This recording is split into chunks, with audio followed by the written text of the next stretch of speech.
How to use Instagram for your contracting company.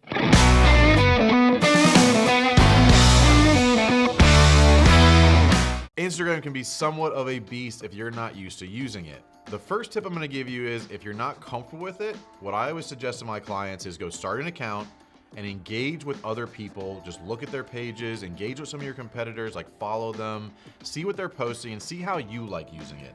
You don't need to post anything, let's say for the first month. Just spend some time every week engaging in the application so you can become more comfortable what you like, what you don't like, what other people are doing, so you can create your own strategy.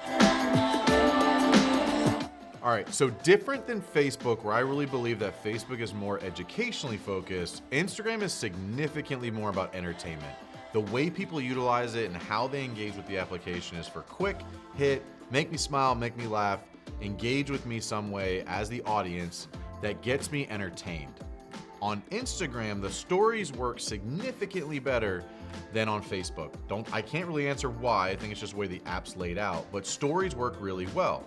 The difference between your story and your feed is that stories disappear in 24 hours, and they're also built to be more authentic and more in that selfie mode, just walking around the job site, as opposed to the feed on Instagram is more where you're, more tailored and edited and more professionally produced content goes. If you don't have it, it's fine.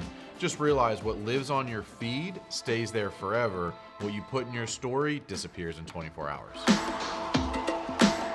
Like, how do I entertain my audience? I think there's two really great ways to do that. First is talk about problems you solve for clients.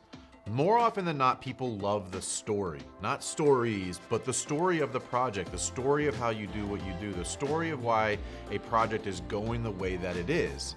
And one of the best tactics that I've taught over the years to my clients about this is at the end of every day, sit down and think about what's the biggest problem I solved today.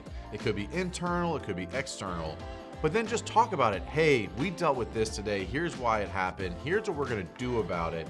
And then here's what's gonna happen once we do that. People just love to hear how you problem solve, what you're dealing with, because it makes you real.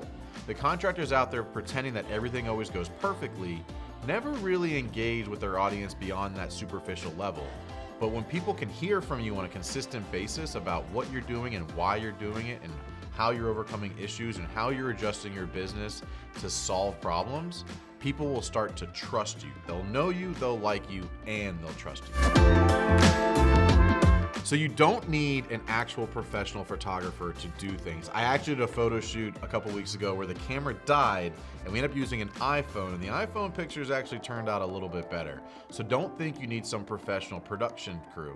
It could just be a helper, it could be your spouse, it could be you just posting the phone on a tripod. So don't be afraid to get a little creative here, but your ability to put your face, your image, your voice, the way you communicate on Instagram will work better than any stagnant picture you have to post. So one of the last and potentially one of the most important tactics I utilize with Instagram are hashtags. You may be like, well, I don't know how to use them, and that's okay, but you need to know two things. One, you can have 30 per post. Do you need to have 30 on every post? No, but I would suggest it because the majority of your engagement can come from the hashtag, which means those are people who are not following you already. So it promotes people to engage with your page and you can grow your following. Second, I use a note or some sort of document on my phone digitally to create hashtag lists depending on the type of post I have. So if you're making a kitchen post, a bathroom post, an addition post, or whatever it is about your business, have different hashtag lists for each kind of post. So you can just copy and paste it into that post.